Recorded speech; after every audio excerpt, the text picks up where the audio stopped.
అంటే ఈ మహానాడులోనే party secondary లీడర్షిప్ని main స్ట్రీమ్లోకి తీసుకొచ్చేటువంటి ఒక ప్రయత్నం జరగవచ్చు, ఓ తీర్మానం రావచ్చు అనేది అందరూ ఊహిస్తున్నటువంటి ఒక పరిణామం. అవునండి. అంటే అంత నర్మగర్భంగా చెప్పుకోవాల్సిన అవసరం లేదు, కానీ లోకేష్కి పార్టీ పగ్గాలు అప్పచెప్పేటువంటి ఛాన్సెస్ ఉన్నాయి అనేటువంటి ఒక ప్రచారం విస్తృతంగా జరుగుతోంది. అవునండి. దీనికి కొంత గ్రౌండ్ ప్రిపరేషన్ కూడా జరిగింది అనేది. అంటే మొన్న జరిగినటువంటి రాజధాని భూసేకరణ విస్తరణ కార్యక్రమం, అంటే సెకండ్ ఫేజ్ భూసేకరణ కార్యక్రమము, అలాగే ఆ పునరంకిత సభకి ప్రధాని రావటము, ఆ సందర్భంగా అంటే నరేంద్ర మోడీ గారితో స్నేహం వదులుకోవడానికి సిద్ధంగా తెలుగుదేశం పార్టీ ఉన్నట్టుగా కనిపించడం లేదు. ఆ తర్వాత లోకేష్ గారు ఫ్యామిలీతో సహా వీళ్ళు ఆయన కలవడం, ఆ క్లారిటీ ఇచ్చారు వాళ్ళు ప్రపంచానికి. అలాగే భారతీయ జనతా పార్టీకి కూడా ఆ క్లారిటీ ఇచ్చారు. ఇవ్వటం ద్వారా ఒక ఇబ్బందికరమైనటువంటి పరిస్థితి, గతంలో చంద్రబాబుని నమ్మే పరిస్థితి వాళ్ళకి లేదు. ఇప్పుడు కొంచెం ఆ నమ్మకాన్ని నిలబెట్టుకునేటువంటి దిశగా ఆయన కొంచెం అగ్రెసివ్గా వెళ్ళాడు. ఈ వెళ్ళటం తర్వాత పవన్ కళ్యాణ్ 15 ఏళ్ల పాటు బాబు గారే ముఖ్యమంత్రి అనటం, ఈ అన్నిటి నేపథ్యంలోనూ చూస్తే కొంత గతంలో లాంటి గందరగోళ పరిస్థితి లేదు ఈ పార్టీల మధ్య అనేది క్లియర్గా అర్థమవుతోంది. ఈ క్లారిటీ ఉన్నటువంటి సందర్భంలోనే లోకేష్కి పార్టీ బాధ్యతలు అప్పచెప్పేస్తే, ఆ తర్వాత నెక్స్ట్ ఫేజ్లో ఆయనకు ప్రభుత్వ బాధ్యతలు కూడా అప్పచెప్పేస్తే, అంటే యువరాజు పట్టాభిషేక కార్యక్రమం మహారాజు గారు ఆరోగ్యంగా ఉన్నప్పుడే జరిగితే ఆయనకు ఏ ఇబ్బంది వచ్చినా కానీ చెప్పడానికి ఒక పెద్ద దిక్కు ఉంటుంది వెనకాల, గైడ్ చేయడానికి, సినిమా చూస్తున్నట్టుంది, గైడ్ చేయడానికి చెప్తుంటే. అందుకని పెద్దరాజు గారు ఆరోగ్యంగా యాక్టివ్గా ఉన్నప్పుడే యువరాజుని తర్ఫీదు చేసి ఆయన కిరీటధారుణ్ణి చేసి సింహాసనం అధిష్ఠింపజేస్తే పరిపాలన సజావుగా నడిచి పార్టీ 10 కాలాల పాటు ఏలుతుంది అనేటువంటి స్కీమ్లో భాగంగా మొదటి పావు ఈ మహానాడులో గదపాలి అనేది ఒక నిర్ణయం తీసుకున్నట్టుగా వినిపిస్తోంది. అది జరుగుతుందా లేదా అనేది ఈరోజు సాయంత్రానికి క్లారిటీ వచ్చేస్తుంది. అందుకని దానికోసం ప్రపంచం అంతా చాలా క్యూరియస్గా ఉంది, ఎదురు చూస్తుంది. లోకేష్ చాలా క్లీన్గానే మాట్లాడాడు నిన్న మొన్న జరిగినటువంటి కార్యక్రమాల్లో.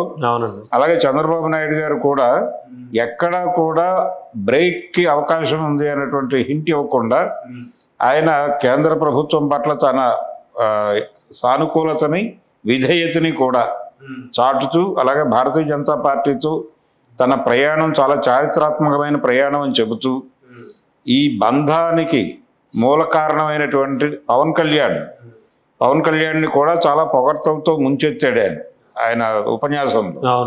రకరకాల పద్ధతుల్లో జనసేన గురించి, పవన్ కళ్యాణ్ గురించి అవకాశం దొరికిన ప్రతిసారి ఆయన మాట్లాడుతూనే వచ్చాడు.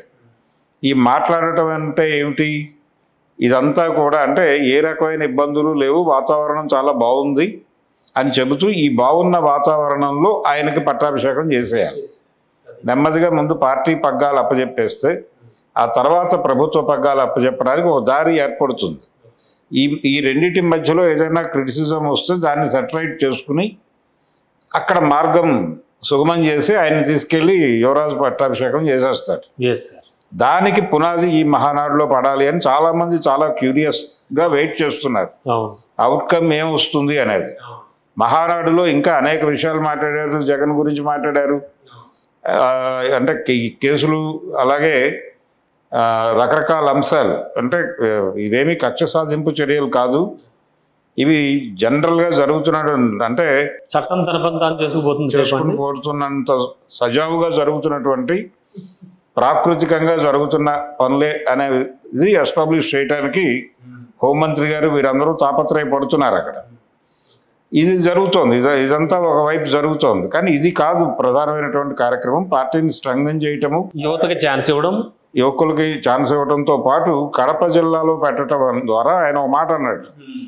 కడప అంటే రాయలసీమలో మనం గణనీయమైనటువంటి స్థానాల్లోనే గెలిచాము, పర్టికులర్గా ఉమ్మడి కడప జిల్లాలో కూడా గణనీయమైన స్థానాల్లో గెలిచాము. ఈసారి ఎన్నికల్లో పూర్తిగా స్వీప్ చేయడానికి కావలసిన వాతావరణాన్ని తెచ్చుకోవటానికి ఈ సభ, ఈ మహానాడు ఉపయోగపడేలాగా చూసుకోండి అని చెప్పి కేడర్కి వెరీ ఫస్ట్ డే చెప్పాడు ఆయన. చెప్పారు. అవును. చంద్రబాబు గారు తన ప్రారంభోపన్యాసంలో ప్రధాన కేంద్రీకరణ అంటే గతంలో కుప్పంలో కూడా చంద్రబాబుని గెలవనివ్వను అన్నాడు ఆయన అవును.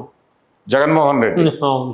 ఇప్పుడు అక్కడ కూడా పులివెందుల లేకపోతే కడప పార్లమెంటరీ స్థానాల్లో నుంచి కూడా వైసీపీని మేము ఖాళీ చేయిస్తాం అని ఒక ప్రకటన చేశాడు ఈయన. అది సాధ్యపడే పని అంటారా? అంటే కుప్పం ఆయనకు సాధ్యం కాలేదు. ఓకే. ఈయనకి పులివెందుల తర్వాత కడప పార్లమెంటరీ నియోజకవర్గం అవి రెండు సాధ్యం అవుతాయి అంటే ఈయన అలా ఎమోషనల్గా కాకుండా కొంచెం సిస్టమేటిక్గానే చెప్పాడు. అవును. చెప్పి దాన్ని ముందుకు నడిపించే పద్ధతిలోనే గైడ్ చేస్తున్నాడు చంద్రబాబు. సో అదొక కీలకమైనటువంటి ప్రకటన. మహానాడు వేదిక మీద నుంచి వచ్చిన ప్రకటనల్లో ప్రధానమైన అంశాలు ఏంటంటే, ఒకటి, జగన్మోహన్ రెడ్డి అవసరం మీకు లేకుండా నేను మీకు కావలసిన అన్ని పనులు చేసి పెడతాను అని కేంద్రానికి ఒక గ్యారంటీ ఇవ్వగలిగాడు. అలాగే మీరు కూడా మా యువరాజు పట్టాభిషేకానికి సానుకూలంగా వ్యవహరించండి, సహకరించండి అని ఒక బిల్ కూడా అక్కడ వేసుకున్నాడు, దాఖలు చేసుకున్నాడు. అలాగే పవన్ కళ్యాణ్తో స్నేహము, పవన్ కళ్యాణ్కి సహకారము విపరీతంగా అందిస్తామని కూడా ఆయనకి భరోసా కల్పించే ప్రయత్నం చేశాడు. ఇవన్నీ కూడా సక్సెస్ఫుల్గా నడుస్తూ వచ్చినాయి ఈ 2-3 రోజుల నుంచి. అవును. అవును. ఇది బాగానే ఉంది. అలాగే జగన్ని కట్టడి చేయడానికి తాము చేస్తున్నటువంటి పనులు కూడా చెప్పడం ద్వారా క్యాడర్ మొరైల్ నిలబెట్టేటువంటి ఆత్మస్థైర్యాన్ని నిలబెట్టే ప్రయత్నం కూడా బలంగా జరిగింది.